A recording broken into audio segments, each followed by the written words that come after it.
Hola a todos, qué bueno tenerlos de vuelta en el canal.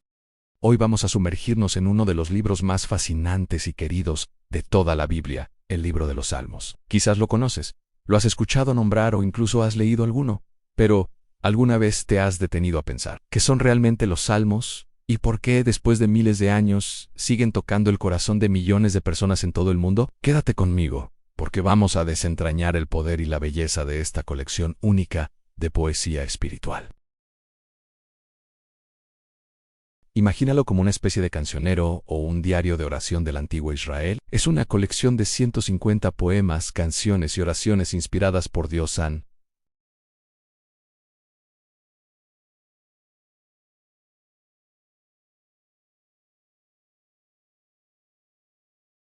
Piensa en ello como el playlist espiritual del pueblo de Dios, usado tanto en la adoración pública en el Templo de Jerusalén como en la devoción personal y silenciosa.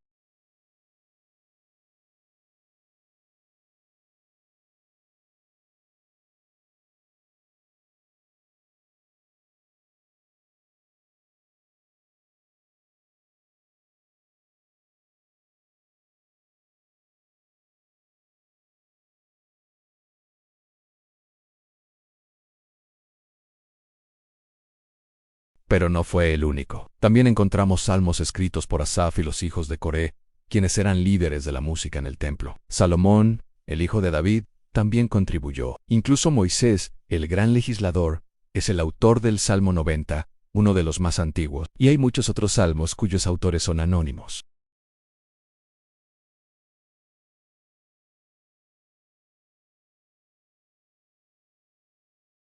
Ahora hablemos del propósito original de los salmos.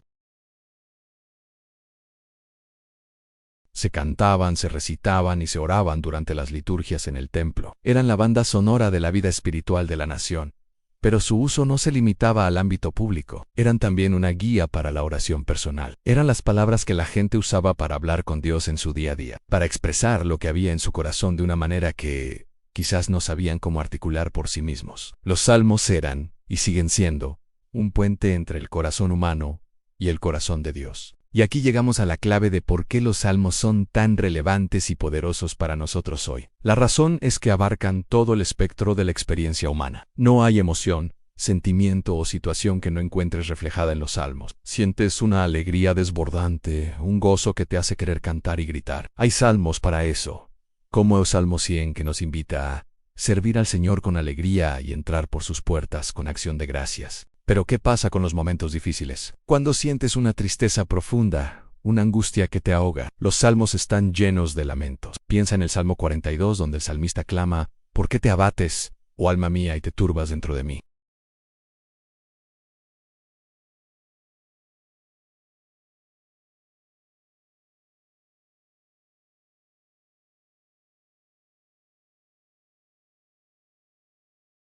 No hay oración de arrepentimiento más poderosa que el Salmo 51, escrito por David después de su terrible pecado. ¿Te sientes solo, abandonado? El salmista grita, Dios mío, ¿por qué me has desamparado? Palabras que el mismo Jesús citaría en la cruz.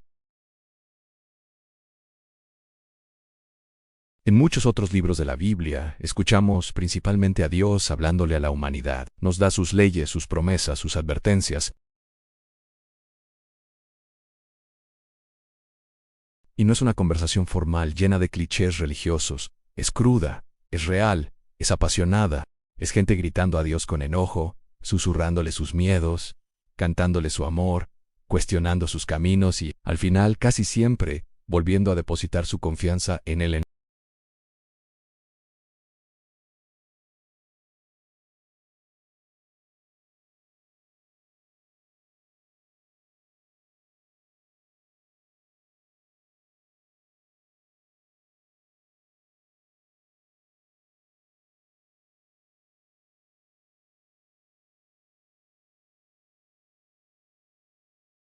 Nos muestran que la fe no es la ausencia de dudas o de dolor, sino la decisión de seguir confiando en Dios en medio de todo ello.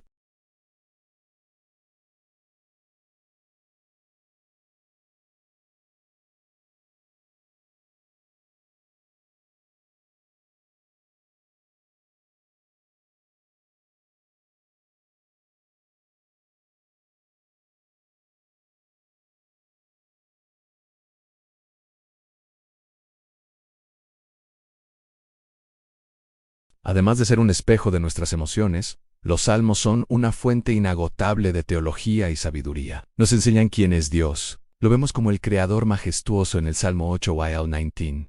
Lo vemos como nuestro pastor tierno y protector en el famoso Salmo 23. Lo vemos como nuestro refugio y fortaleza en el Salmo 46. Lo vemos como un rey justo y soberano en el Salmo 93, y lo vemos como un Dios misericordioso y perdonador en el Salmo 103. Cada salmo nos revela una faceta diferente del carácter de Dios, construyendo una imagen completa y rica de a quien estamos adorando. También nos enseñan a vivir. El Salmo 1, por ejemplo, contrasta el camino del justo con el del impío, mostrándonos las bendiciones de deleitarse en la ley de Dios en los salmos de sabiduría. Como el 37, nos dan consejos prácticos sobre cómo navegar un mundo a menudo injusto, animándonos a confiar en el Señor y no afanarnos por los que hacen el mal. Nos enseñan la importancia de la gratitud, del arrepentimiento, de la alabanza y de la confianza. Son una guía práctica para una vida de fe. Entonces, ¿cómo podemos empezar a usar los salmos en nuestra vida diaria? Mi recomendación es simple: empieza a leerlos, pero no los leas como leerías una novela o un libro de texto.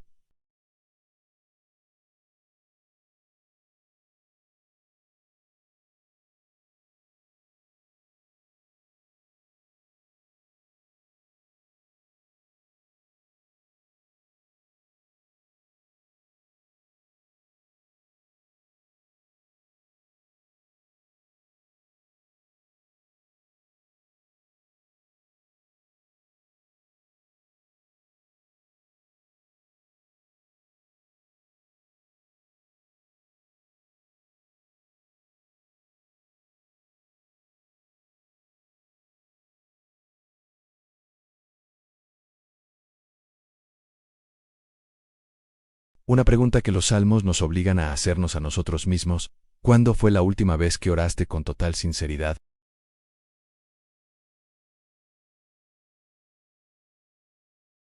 Me refiero a una oración honesta, visceral, donde le dijiste a Dios exactamente cómo te sentías, sin filtros, sin miedo a ser juzgado.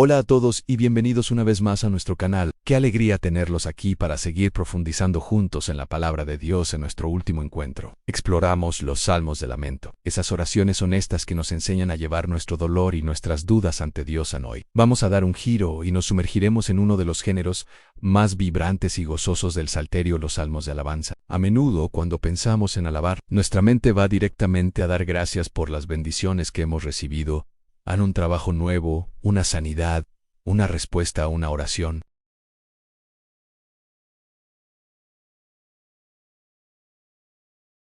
Pero los salmos de alabanza, o himnos como también se les conoce, nos invitan a ir un paso más allá. Nos enseñan a alabar a Dios no solo por lo que hace por nosotros, sino por quién es Él en su esencia. Esta es una distinción crucial. La alabanza que se basa únicamente en nuestras circunstancias puede ser muy inestable. Si tu va bien, es fácil alabar.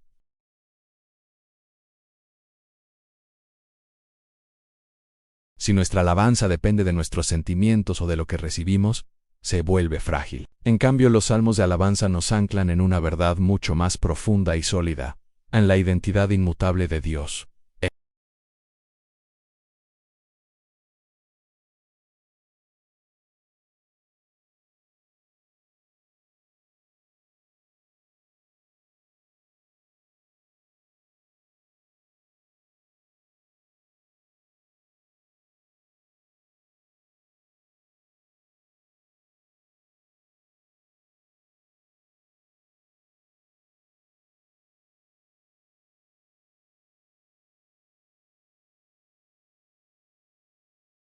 Continúa diciendo, aun cuando veo tus cielos, obra de tus dedos, la luna y las estrellas que tú formaste. Digo que es el hombre, para que tengas de él memoria, y el Hijo del Hombre para que lo visites.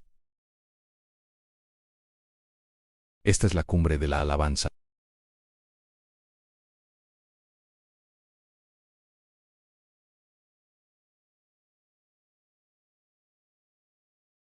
La alabanza aquí es una respuesta de asombro a la naturaleza misma de Dios, en su poder creativo y su amor condescendiente. No se basa en una bendición personal específica, sino en la revelación de quién es Dios. Otro ejemplo espectacular es el Salmo 19. Este salmo es como una sinfonía en dos movimientos. La primera parte celebra a Dios como creador. Los cielos cuentan la gloria de Dios, y el firmamento anuncia la obra de sus manos. La naturaleza entera, desde el sol en su recorrido diario hasta el cielo estrellado, es un testimonio silencioso pero poderoso de la gloria de su Hacedor. Cualquiera, en cualquier lugar del mundo, puede mirar hacia arriba y sentir ese sobrecogimiento que apunta a un diseñador increíblemente creativo y poderoso. Pero luego, el salmo cambia de tono y pasa a alabar a Dios por su palabra. La ley de Jehová es perfecta, que convierte el alma. El testimonio de Jehová es fiel, que hace sabio al sencillo. Aquí la alabanza se enfoca en el carácter de Dios revelado en sus mandamientos. Su ley no es una carga, sino un regalo que restaura, da sabiduría, alegra el corazón e ilumina los ojos. El salmista alaba a Dios por ser un Dios que se comunica, que guía, que no nos deja a oscuras. Alaba la perfección, la justicia y la pureza de su carácter, reflejadas en su palabra. Una vez más, la alabanza no es por un favor recibido, sino por la propia naturaleza buena y sabia de Dios. Esta es la razón por la que podemos alabar en medio de la dificultad. Nuestra alabanza no niega el dolor, pero lo trasciende. Cuando estamos pasando por un momento oscuro, podemos mirar a la creación y recordar que nuestro Dios es poderoso. Podemos abrir su palabra y recordar que Él es fiel y bueno. Nuestra alabanza se convierte en una declaración de fe en Dios. Aunque no entiendo lo que está pasando, aunque me duele, elijo recordar quién eres tú. Eres digno de alabanza porque eres Dios. Es un acto de voluntad, una decisión de enfocar nuestra mente en la verdad de Dios por encima de la mentira de nuestras circunstancias. Y esto nos lleva al gran final, la explosión de júbilo que es el Salmo 150. Este salmo es la conclusión no solo del quinto libro de los Salmos, sino de todo el Salterio. Es como el gran finale de una obra musical majestuosa. No cuenta una historia, no pide nada, no se lamenta. Es pura y desbordante alabanza. Comienza y termina con la misma instrucción, aleluya, alabaya oya. Y en los versículos intermedios, nos da un manual completo de cómo y por qué alabar, dónde alabar, en su santuario y en la magnificencia de su firmamento, es decir, en la comunidad de fe y en la creación entera. ¿Por qué alabar? Por sus proezas y conforme a la muchedumbre de su grandeza. Aquí vemos las dos cosas. Alabamos por lo que hace, sus actos poderosos, pero también por quién es, su grandeza insuperable. ¿Y con qué alabamos? El salmista despliega toda la orquesta. Alabadle a son de bocina, alabadle con salterio y arpa, alabadle con pandero y danza, alabadle con cuerdas y flautas. Es una invitación a usar todo lo que tenemos, todos nuestros instrumentos, todo nuestro ser, para expresar esa alabanza. Y la conclusión es la invitación más inclusiva y universal que podamos imaginar. Todo lo que respira alabe a Yoyan aleluya. Si estás vivo, si tienes aliento en tus pulmones, tienes una razón y una capacidad para alabar. No importa tu estado de ánimo, tu situación económica, tu salud. El simple hecho de respirar es un testimonio del Dios que te dio la vida, y por eso eres llamado a alabarle. Así que, la próxima vez que te sientas sin ganas de orar o pienses que no tienes nada por lo que dar gracias, recuerda estos salmos. Abra el Salmo 8.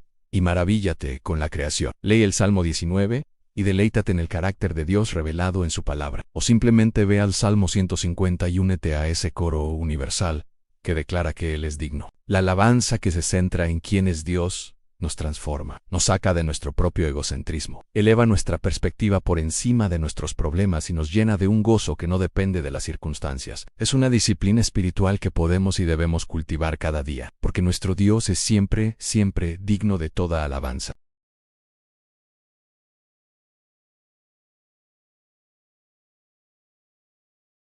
En nuestro próximo video, exploraremos otro género fascinante en los salmos de sabiduría. No te lo puedes perder. Si te gustó este contenido, no olvides darle like, suscribirte y activar la campanita para no perderte nada. Nos vemos en la próxima. Bendiciones. Hola a todos, bienvenidos una vez más a nuestro canal. Hoy vamos a sumergirnos en un tema que a primera vista podría parecer un poco oscuro, pero que en realidad está lleno de esperanza y una profunda conexión con Dios. Hablaremos de los Salmos de Lamentación. Sé lo que algunos podrían estar pensando, ¿lamentación? ¿No deberíamos enfocarnos siempre en lo positivo, en la alabanza y la gratitud? Y sí, por supuesto que sí han, pero la Biblia es un libro que abarca toda la experiencia humana.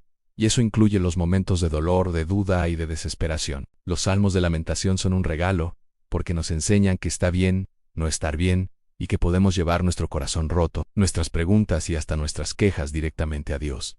El tema central que quiero que exploremos hoy es Dios no rechaza un corazón honesto. Él prefiere nuestra sinceridad en medio del dolor que un silencio fingido o una alabanza vacía. Pensemos en qué es exactamente un lamento en el contexto bíblico.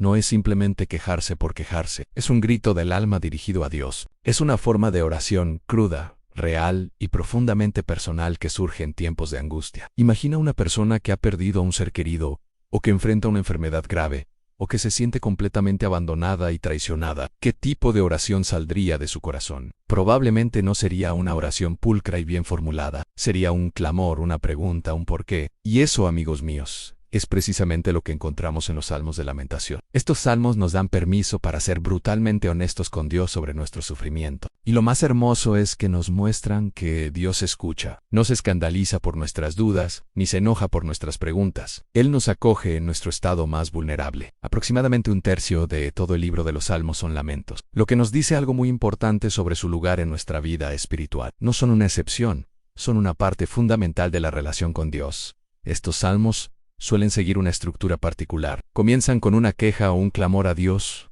describiendo la situación de angustia. Luego, a menudo, hay una declaración de confianza en Dios, recordando quién es Él y lo que ha hecho en el pasado.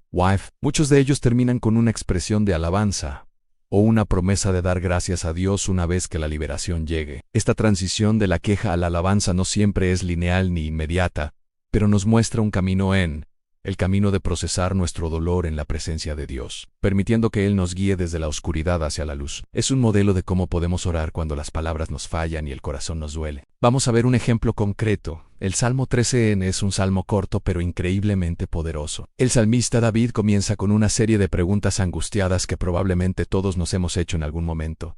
Dice, ¿hasta cuándo, Señor? ¿Me olvidarás para siempre? ¿Hasta cuándo esconderás de mí tu rostro? ¿Hasta cuándo tendré que luchar con mis pensamientos y sentir este dolor en mi corazón día tras día?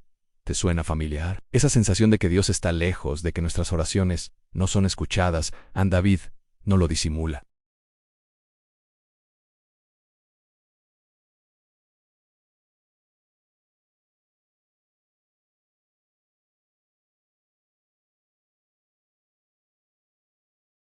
Esta es la primera lección clave. Lleva tu dolor directamente a la fuente de la sanidad, incluso si en ese momento sientes que la fuente está seca.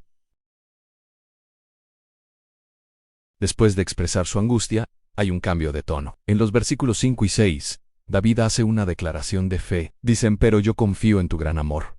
Mi corazón se alegra en tu salvación. Cantaré al Señor, porque has sido bueno conmigo. Fíjense en el contraste. Pasa de, ¿hasta cuándo me olvidarás? A yo confío en tu gran amor. ¿Qué pasó en medio? El Salmo no nos lo dice explícitamente, pero podemos imaginarlo. En el acto mismo de derramar su corazón ante Dios, de ser completamente honesto, algo comienza a cambiar en la perspectiva de David en recordar el carácter de Dios, su gran amor, su salvación, su bondad pasada, se convierte en un ancla para su alma en medio de la tormenta. No significa que sus problemas desaparecieron instantáneamente, pero su enfoque cambió. Pasó de estar abrumado por sus circunstancias a anclarse en la fidelidad de Dios. Es un proceso, un viaje del corazón que comienza con una queja honesta y termina en una confianza renovada. Ahora pasemos a otro salmo de lamentación muy conocido, el Salmo 22. Este salmo es especialmente profundo porque Jesús mismo citó sus primeras palabras en la cruz. Dios mío, ¿por qué me has abandonado?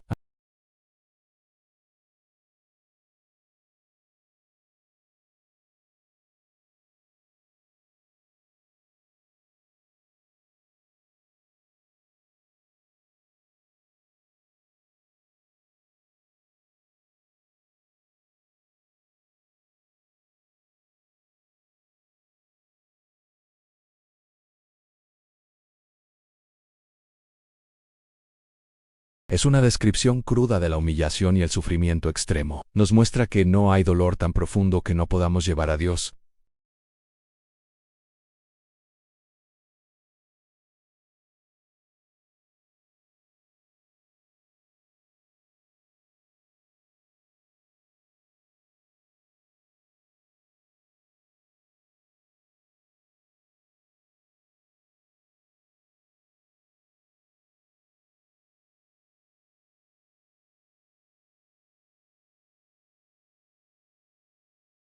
El Salmo termina con una visión global de todas las naciones de la tierra, volviéndose al Señor. ¿Cómo es posible pasar de Dios mío, por qué me has abandonado?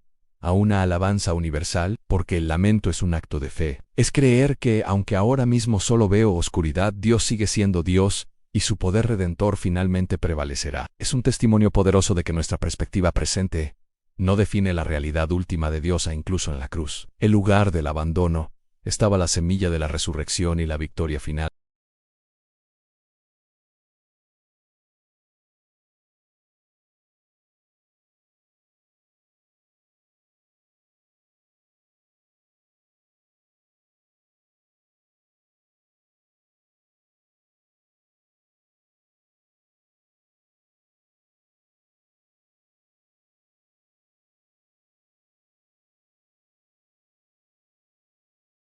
Es un sentimiento de nostalgia espiritual, de recordar tiempos pasados en los que sentía la presencia de Dios de manera palpable, y ahora solo siente sequía y distancia. Es un dolor muy real para cualquiera que haya caminado con Dios por un tiempo. Hay temporadas en las que nos sentimos cerca y otras en las que parece que Dios está a 1.000.000 de kilómetros de distancia. Lo que me encanta del Salmo 42 es el diálogo interno que tiene el salmista. Se habla a sí mismo. Repite 2 veces esta frase: ¿por qué te abates, oh alma mía, y te turbas dentro de mí? Espera en Dios, porque aún he de alabarle, salvación mía y Dios mío, es increíble. Reconoce su angustia, su alma abatida, pero no se queda ahí.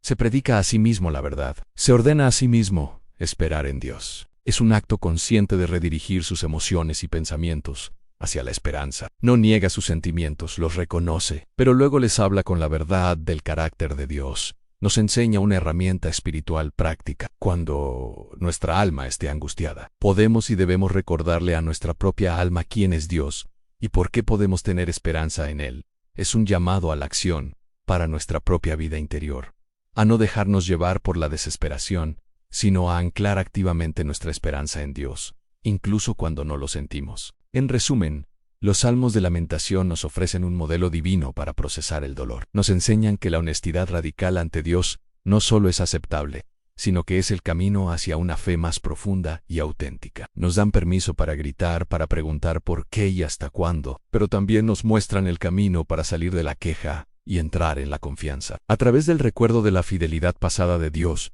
de la autoconfrontación y de la decisión de esperar en Él, el lamento se transforma en un puente hacia la alabanza. Así que la próxima vez que te encuentres en un valle de sombra, cuando las palabras de alegría no salgan, no te sientas culpable. Abre tu Biblia en los Salmos. Encuentra un lamento que resuene con tu corazón y hazlo tu propia oración. Derrama tu alma ante Dios con total sinceridad, porque recuerda, Dios no rechaza un corazón honesto. Él lo acoge, lo sana y a su debido tiempo lo convierte en un canto de alabanza. Gracias por acompañarme en esta reflexión tan profunda. Espero que te haya animado a ser más abierto y sincero en tu relación con Dios, especialmente en los momentos difíciles. Si este mensaje te ha tocado, no olvides darle a me gusta, compartirlo con alguien que podría necesitarlo y suscribirte a nuestro canal para más contenido como este. Nos vemos en el próximo video. Muchas bendiciones. Hola, qué bueno que estás aquí. Hoy vamos a sumergirnos en una de las secciones más profundas y conmovedoras de los Salmos de confesión.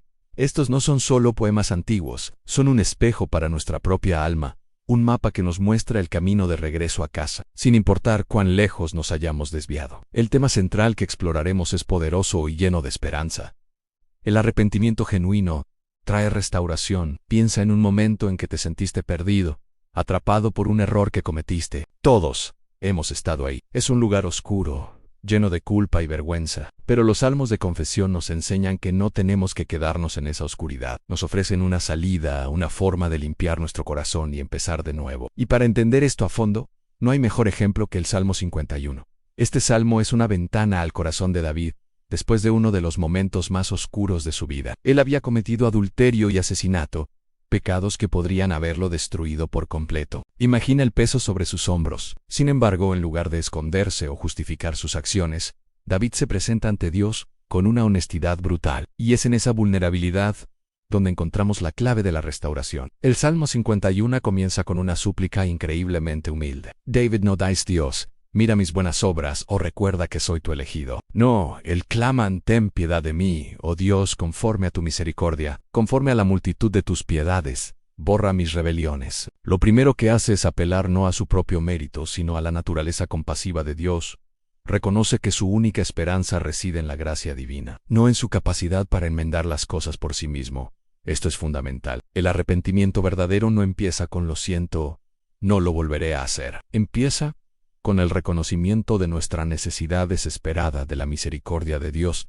Es admitir que hemos fallado y que solos no podemos arreglar el desastre. Luego, David profundiza en la naturaleza de su pecado. Dice, alábame más y más de mi maldad y límpiame de mi pecado, porque yo reconozco mis rebeliones, y mi pecado está siempre delante de mí. Fíjate en el lenguaje que usan, lávame, límpiame. Es como si se sintiera manchado, sucio por dentro, y anhelara una limpieza profunda que solo Dios puede proporcionar. No minimiza su error, no lo llama un pequeño desliz, lo llama maldad, pecado, rebelión. Esta es la segunda etapa del arrepentimiento genuino, en asumir la plena responsabilidad. Es muy fácil culpar a las circunstancias, a otras personas, o simplemente barrer nuestros errores debajo de la alfombra. Pero David se enfrenta a su pecado de frente. Mi pecado está siempre delante de mí, dice. No puede escapar de él, y no intenta hacerlo. Esta honestidad radical es dolorosa, pero es absolutamente necesaria para la sanación. A continuación, David llega al corazón del asunto. Declaran contra ti solo he pecado,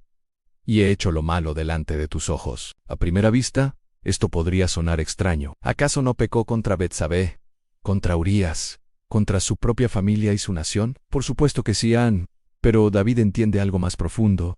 En última instancia, todo pecado es una ofensa contra la santidad, y el amor de Dios es romper la relación con nuestro Creador. Al reconocer esto, David muestra que su mayor dolor no es solo la consecuencia de sus actos, sino el haber herido el corazón de Dios. Cuando nuestro arrepentimiento se enfoca en cómo nuestro pecado ha afectado nuestra relación con Dios, cambia todo. Ya no se trata solo de evitar el castigo, sino de restaurar la comunión. Se trata de anhelar volver a estar en sintonía con el corazón de aquel que nos creó. Ahora viene la parte más hermosa del Salmo, el punto de inflexión donde la confesión se transforma en una petición de restauración. David no se queda revolcándose en su culpa. Después de vaciar su corazón, pide un milagro. Dicen, crea en mí, oh Dios, un corazón limpio, y renueva un espíritu recto dentro de mí. Analicemos esta frase. David no pide que Dios repare su viejo corazón. Pide que cree uno nuevo. Es la misma palabra hebrea usada en Génesis 1, cuando Dios creó el mundo de la nada. David sabe que su corazón está tan roto, tan contaminado, que no basta con una simple reparación. Necesita una obra de nueva creación. Necesita un trasplante de corazón espiritual. Esto nos muestra que el arrepentimiento no es solo un cambio de comportamiento, es una transformación interna. No se trata solo de dejar de hacer lo malo, sino de desear hacer lo bueno desde lo más profundo de nuestro ser. Y esa transformación solo puede venir de Dios. Al pedir un corazón limpio, es pedir un corazón puro, sin motivos ocultos, un corazón que ame lo que Dios ama y odie lo que Dios odia. Y luego pide, renueva un espíritu recto dentro de mí, un espíritu firme, constante, que no se desvíe tan fácilmente. David anhela una estabilidad espiritual que había perdido. Quiere una brújula interna que apunte siempre hacia Dios. En la petición continúa, no me eches de delante de ti, y no quites de mí tu Santo Espíritu. Vuélveme el gozo de tu salvación, y un espíritu noble me sustente. Aquí vemos el mayor temor de David en perder la presencia de Dios para él. Eso sería peor que cualquier otro castigo. Lo que más valora es la relación, la cercanía con su Creador. Y fíjate que no pide que le devuelvan el gozo de su reinado o su reputación. Pide el gozo de tu salvación. Es el gozo que proviene de saberse perdonado, amado y seguro en Dios. Un gozo que no depende de la circunstancia. Una vez que David ha experimentado este proceso de confesión y ha pedido la restauración, su perspectiva cambia por completo. Ya no está enfocado en sí mismo, sino en los demás. Promete: entonces enseñaré a los transgresores tus caminos, y los pecadores se convertirán a ti. Su testimonio de quebrantamiento y restauración se convertirá en una herramienta para ayudar a otros a encontrar el mismo camino de regreso a Dios, Este es un fruto increíble del arrepentimiento genuino. Cuando experimentamos la gracia de Dios de una manera tan personal y profunda, no podemos guardárnosla. Nos convertimos en faros de esperanza para otros que están perdidos en la misma oscuridad de la que nosotros fuimos rescatados. Nuestro mayor fracaso, una vez redimido por Dios, puede convertirse en nuestro ministerio más poderoso. Finalmente, el Salmo concluye con una comprensión renovada de lo que Dios realmente desea de nosotros. David dice: a los sacrificios de Dios son el espíritu quebrantado, al corazón contrito y humillado no despreciarás tú, oh Dios. David, el rey, sabía todo sobre los sacrificios en el templo, pero a través de su dolorosa experiencia,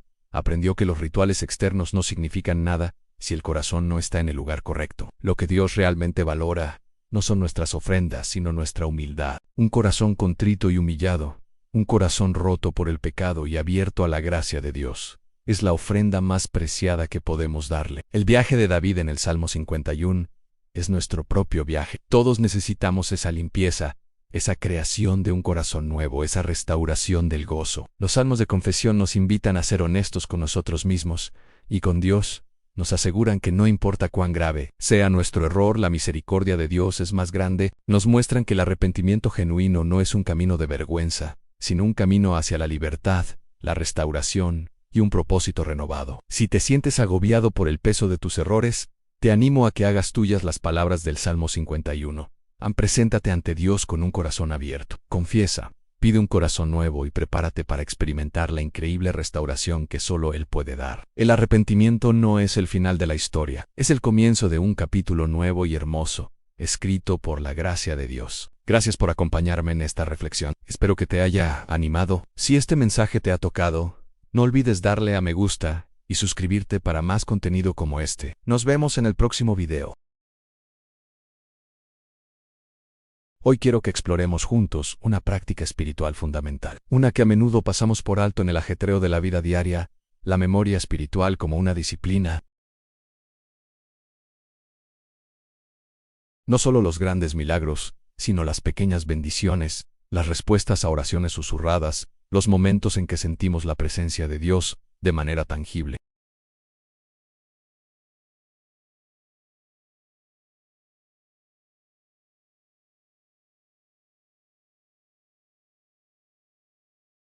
Es precisamente ahí donde la memoria espiritual se convierte en nuestro ancla.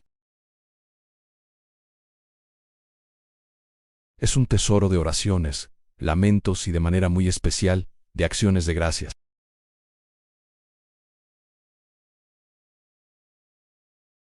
Hacían un recuento deliberado de las maravillas de Dios, no como un mero ejercicio histórico, sino como un combustible para su fe en el presente y su esperanza para el futuro. Al recordar las liberaciones pasadas, fortalecían su confianza para enfrentar las dificultades actuales. Esta disciplina de la memoria es un acto de fe en sí mismo. Es decirle a Dios: recuerdo lo que hiciste por mí, y por eso confío en que lo harás de nuevo. Es una declaración poderosa contra la duda y la desesperación. Tomemos por ejemplo el Salmo 103. ¡Qué belleza de salmo! El salmista David no empieza con una petición, sino con una orden a su propia alma. Dice: bendice, alma mía, al Señor, y bendiga todo mi ser su santo nombre. Bendice, alma mía, al Señor, y no olvides ninguno de sus beneficios. No olvides, es una instrucción directa. David está combatiendo la amnesia espiritual.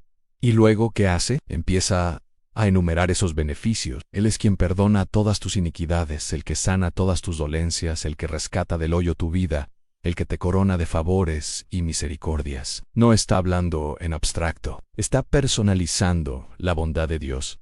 Cada una de estas frases era un recuerdo vivo para David. Quizás recordaba momentos específicos de pecado y perdón, de enfermedad y sanidad, de peligro y rescate. Al hacer esta lista, no solo está agradeciendo, se está predicando a sí mismo. Está recordándole a su propia alma la naturaleza y el carácter de Dios.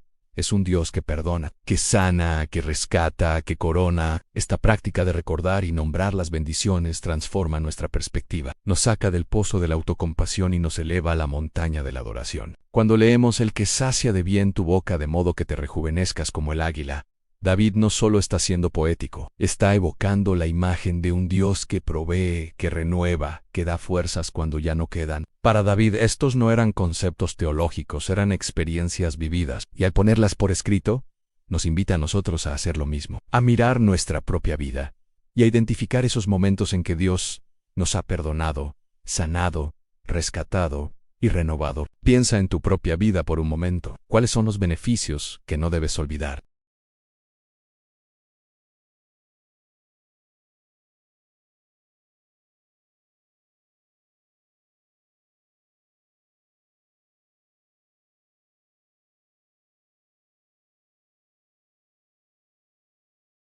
Ahora pasemos a otro gigante de la gratitud, el Salmo 118. Este salmo es una explosión de alabanza comunitaria. Imaginen al pueblo marchando y cantando a una voz andad, gracias al Señor, porque Él es bueno, porque para siempre es su misericordia. Esta frase es el corazón del salmo.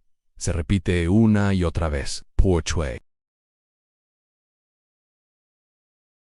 Es una disciplina. Al repetirlo, el pueblo no solo recordaba la bondad de Dios, sino que la declaraba sobre su situación presente y futura.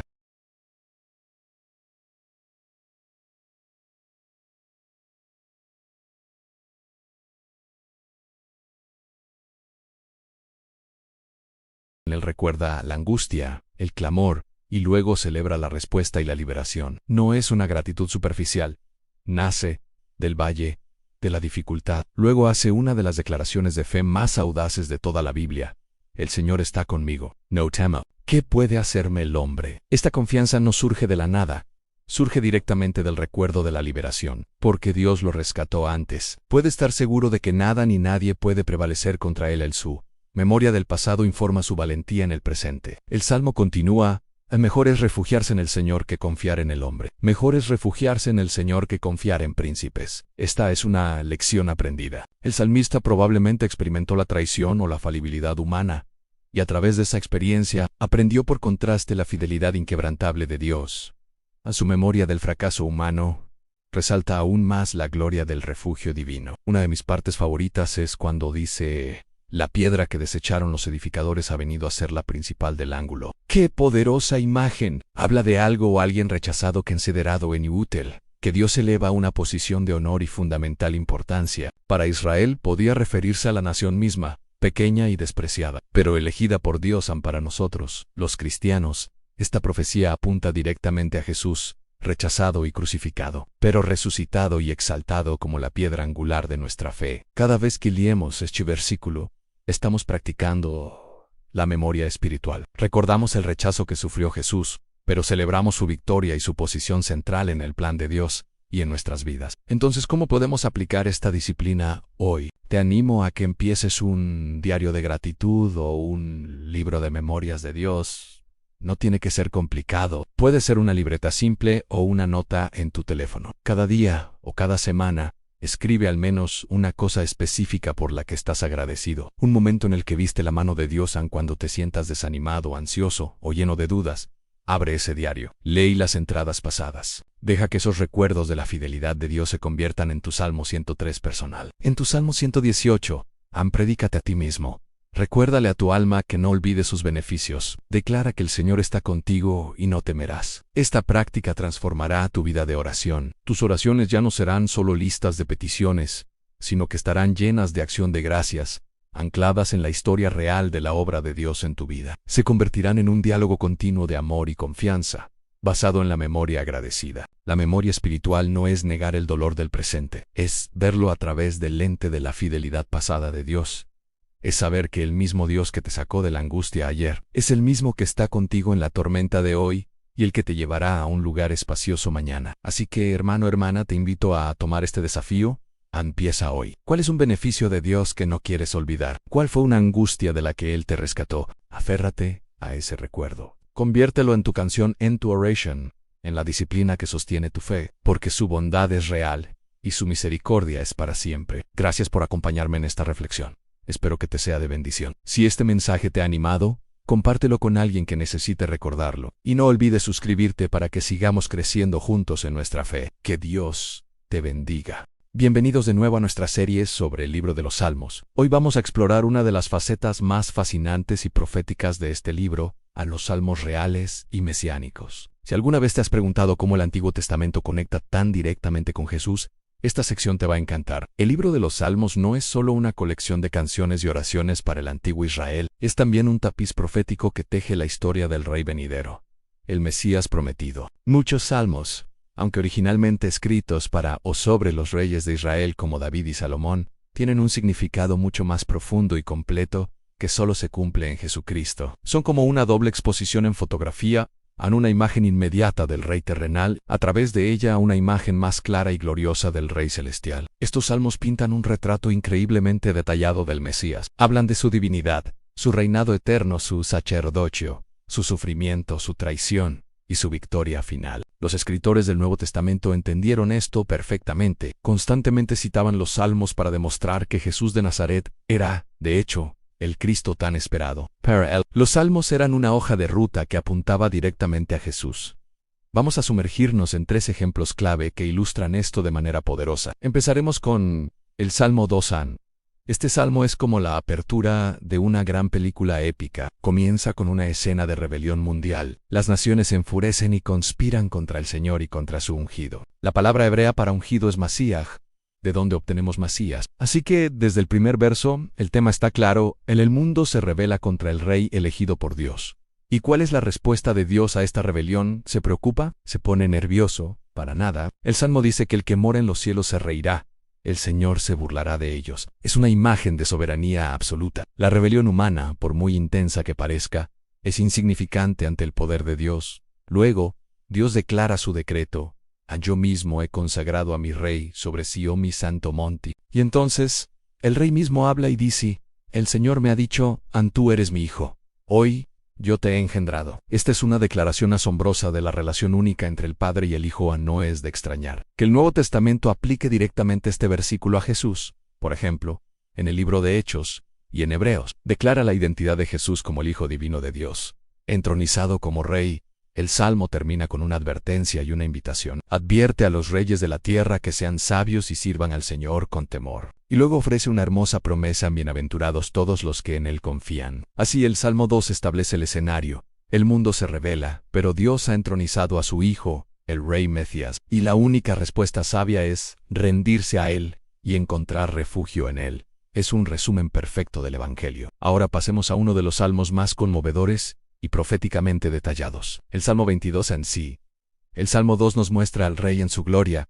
El Salmo 22 nos muestra al Rey en su sufrimiento. Es tan vívido en su descripción de la crucifixión que a menudo se le llama el Salmo de la Cruz. Es importante recordar que fue escrito por David unos 1000 años antes de que ocurriera la crucifixión, y mucho antes de que este método de ejecución fuera siquiera inventado por los persas y luego perfeccionado por los romanos. El Salmo comienza con las palabras desgarradoras que Jesús mismo clamó desde la cruz: Dios mío, ¿por qué me has desamparado? Imagina el peso de ese momento. Jesús, en su humanidad, sintiendo la separación del Padre mientras llevaba el pecado del mundo. Estas no fueron solo palabras de desesperación. Al citar el inicio de este salmo, Jesús estaba señalando todo su contenido, invitando a quienes lo escuchaban a recordar la profecía que se estaba cumpliendo ante sus propios ojos. El salmo continúa con detalles increíblemente precisos. Habla de la burla de los espectadores. Se encomendó al Señor, líbrele él. Esto es exactamente lo que los líderes religiosos le gritaron a Jesús en el Calvario. Describe el dolor físico con una precisión asombrosa. Han horadado mis manos y mis pies,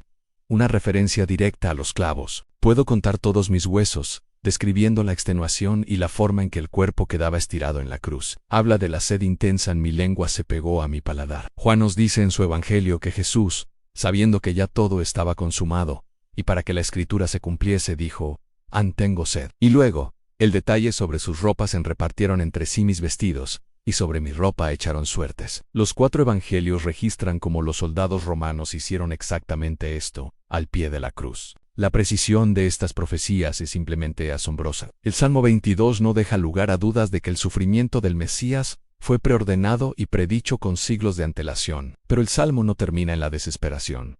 Hay un giro dramático. A partir del versículo 22, el tono cambia de lamento a alabanza. El que sufría ahora declaran: anunciaré tu nombre a mis hermanos. En medio de la congregación te alabaré. El sufrimiento no es el final de la historia. Conduce a la victoria y a la vindicación. El Salmo termina con una visión global de redención. Se acordarán y se volverán al Señor todos los confines de la tierra. La muerte del Mesías no fue una derrota, sino el medio para una victoria que alcanzaría a todas las naciones. Su sacrificio resultaría en una comunidad mundial de adoradores. El Salmo 22 nos muestra que la cruz no fue un accidente trágico, sino el plan soberano de Dios para la redención, predicho en detalle, y culminando en una victoria global. Finalmente, llegamos al Salmo 110. Si tuvieras que elegir el pasaje del Antiguo Testamento más citado en el Nuevo Testamento, sería este. El Salmo 110 es una pieza central en la teología del Nuevo Testamento sobre quién es Jesús y qué ha hecho. El Salmo comienza con una declaración impresionante de Dios Padre a una segunda figura. El Señor dijo a mi Señor: siéntate a mi diestra, hasta que ponga a tus enemigos por estrado de tus pies. David, el autor, escribe en el Señor, es decir, Yahvé dijo a mi Adonai, mi Señor. David, el rey más grande de Israel, está hablando de su Señor. Jesús mismo usó este versículo para desconcertar a los fariseos. Les preguntó si el Mesías es hijo de David. ¿Cómo es que David lo llama mi Señor? La única respuesta posible es que el Mesías es más que un simple descendiente humano de David. Es divino, es el Señor de David. En este primer versículo es una profecía increíblemente densa.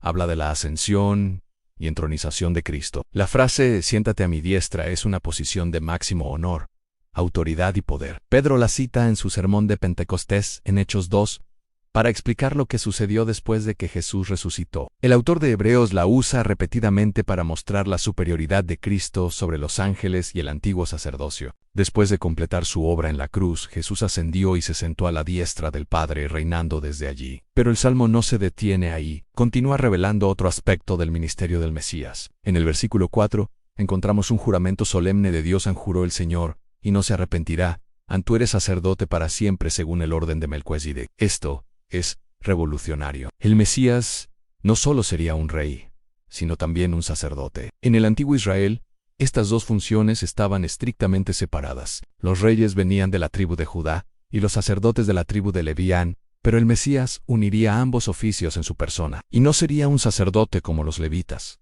cuyo servicio era temporal y repetitivo. Sería un sacerdote para siempre, según el orden de un personaje misterioso del libro de Génesis llamado Melquisedec, quien era tanto rey de Salom como sacerdote del Dios Altísimo. El libro de Hebreos dedica varios capítulos a desempacar la importancia de esto, explicando cómo el sacerdocio de Jesús es superior, eterno y capaz de ofrecer una salvación perfecta y definitiva. Así que, en solo 7 versículos, el Salmo 110 nos revela que el Mesías es divino. El Señor de David, en que reinaría a la diestra de Dios después de su victoria, y que serviría como un sacerdote eterno, intercediendo por su pueblo para siempre. Cuando juntamos estos 3 salmos, el Salmo 2, el 22 y el 110, obtenemos un retrato increíblemente completo de Jesucristo. El Salmo 2 nos presenta al Rey Divino, entronizado por Dios a pesar de la rebelión del mundo. El Salmo 22 nos lleva al corazón de su sufrimiento en la cruz, mostrando que su muerte sacrificial fue predicha en detalle. Y el Salmo 110 nos lo muestra ascendido y glorificado, reinando como nuestro Rey y sirviendo como nuestro sumo sacerdote eterno. Estos son solo 3 ejemplos, pero hay muchos más. Los Salmos son un tesoro de profecías mesiánicas que enriquecen nuestra comprensión de quién es Jesús y fortalecen nuestra fe en Él como el cumplimiento de todas las promesas de Dios. Nos invitan no solo a admirar al Rey, sino a confiar en Él, a refugiarnos en Él y a adorarlo. La próxima vez que leas los Salmos, te animo a que busques a Jesús en sus páginas. Busca al Rey entronizado, al siervo sufriente y al sacerdote eterno. Verás que, de principio a fin, el libro de los Salmos, al igual que toda la Escritura, apunta a Él. En gracias por acompañarnos hoy. Espero que esta exploración te haya animado y profundizado tu aprecio por la riqueza de la palabra de Dios. No olvides suscribirte para no perderte el próximo episodio de nuestra serie. Nos vemos en el próximo video. Hola, ¿cómo están? Qué alegría encontrarnos de nuevo aquí.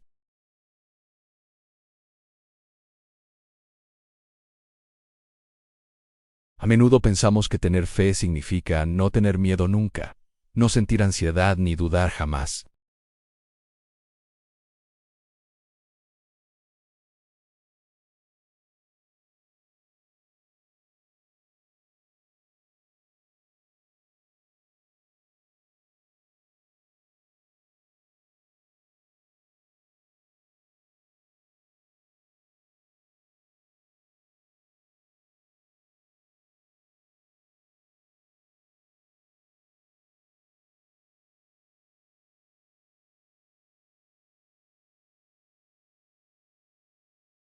Piensa en la imagen que nos pintan: aunque ande en valle de sombra de muerte, no temeré mal alguno, porque tú estarás conmigo.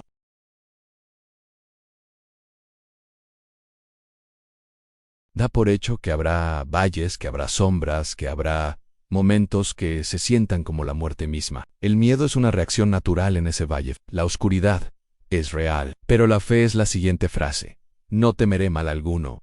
¿Por qué? Porque tú estarás conmigo. La confianza no niega la existencia del valle, sino que se aferra a la presencia del pastor en medio de él. Su vara y su cayado, símbolos de protección y guía, nos infunden aliento no porque eliminen el peligro, sino porque nos aseguran que no estamos solos para enfrentarlo. Este salmo es un ancla. Nos recuerda que incluso en los momentos más oscuros, no estamos abandonados. La presencia de Dios es la que cambia nuestra perspectiva. El miedo puede estar ahí llamando a la puerta, pero la fe le dice: y no tienes la última palabra porque mi pastor está aquí. Esta es la esencia de la confianza, una decisión activa de enfocarse en la presencia de Dios en lugar de la presencia del peligro. Ahora, pasemos al Salmo 46. Este salmo comienza con una declaración poderosa: Dios es nuestro amparo y fortaleza, nuestro pronto auxilio en las tribulaciones. Y luego describe un escenario apocalíptico: en la tierra tiembla, los montes se deslizan al mar, las aguas rugen y se agitan. Imagínate eso, es el caos total. Es el tipo de situación que paralizaría a cualquiera de miedo. Pero ¿cuál es la respuesta del salmista en medio de este cataclismo? Por tanto, no temeremos. De nuevo, la fe no niega el terremoto, no pretende que las aguas no estén rugiendo, reconoce la magnitud de la crisis, pero elige no dejarse gobernar por el temor que esa crisis genera. ¿Y cuál es el secreto? El Salmo nos lo revela más adelante en Estad quietos y conoced que yo soy Dios. En medio del ruido ensordecedor del caos, la fe nos llama a hacer una pausa, a buscar la quietud interior y a recordar quién está en el trono. Reconocer su soberanía, su poder sobre toda la creación, es lo que nos permite estar firmes cuando todo se derrumba. Es un acto de desafío contra el pánico, una declaración de que nuestra seguridad no depende de la estabilidad de la tierra, sino de la inmutabilidad de nuestro Dios en la confianza. Entonces, es también un acto de quietud y de memoria. Es recordar quién es Dios cuando el mundo nos grita que lo olvidemos. Otro salmo increíblemente poderoso es el Salmo 91. Este es conocido como el Salmo del Soldado, el Salmo de la protección divina.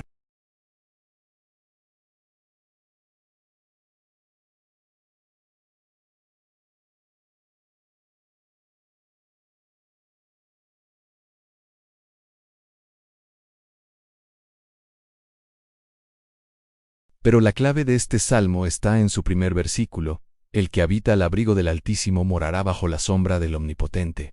La protección no es automática para todos. Es para el que habita, para el que elige hacer de la presencia de Dios su hogar, su refugio constante.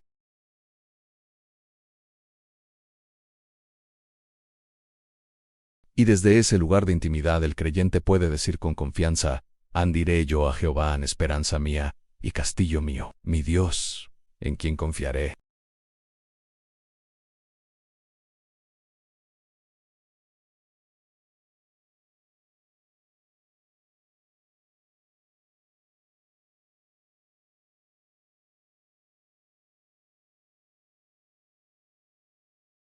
Aunque veamos caer a 1000 y a 10.000 a nuestro lado, la promesa es que a nosotros no llegará, no porque seamos inmunes al peligro, sino porque estamos bajo una cobertura superior. La fe es elegir activamente vivir bajo esa sombra protectora. Finalmente, consideremos el Salmo 121.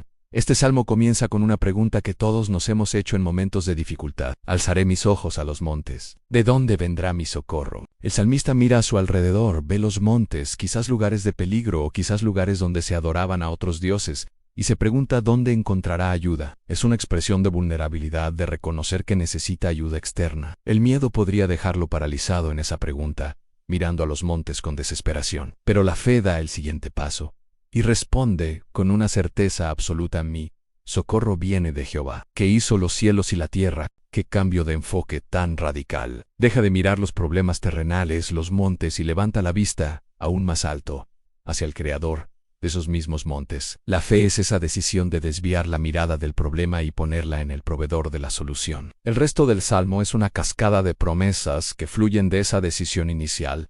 Dios no permitirá que tu pie resbale. No se dormirá el que te guardará de todo mal, guardará tu alma, guardará tu salida y tu entrada desde ahora y para siempre. La confianza no es negar que podemos tropezar, sino saber que tenemos un guardián que nos sostiene. No es negar que hay peligros día y noche, sino confiar en que Él nos guarda del sol y de la luna. Estos 4 salmos nos pintan un cuadro claro y consistente. La fe no es un sentimiento mágico que elimina el miedo, es una decisión robusta, un acto de voluntad, un compromiso diario. Es elegir enfocarnos en la presencia del pastor en el valle oscuro, es decidir estar quietos y recordar su soberanía en medio del terremoto. Es optar por habitar bajo su sombra protectora frente a las amenazas diarias, y es levantar la mirada del problema hacia el creador de todo lo que existe. Así que la próxima vez que sientas miedo, no te condenes por ello. No pienses que te falta fe. El miedo es humano. La verdadera prueba de fe es lo que haces a continuación. ¿Te dejarás consumir por el miedo o tomarás la decisión, como los salmistas, de confiar en Dios en medio de él? Esa decisión, ese acto de voluntad es el corazón de una fe viva y poderosa. Gracias por haberme acompañado en esta reflexión. Espero que te haya animado a ver la fe no como la ausencia de lucha, sino como el arma con la que luchamos. Si te ha gustado, no olvides darle a me gusta, suscribirte y compartirlo con alguien que necesite escucharlo. Nos vemos en el próximo video.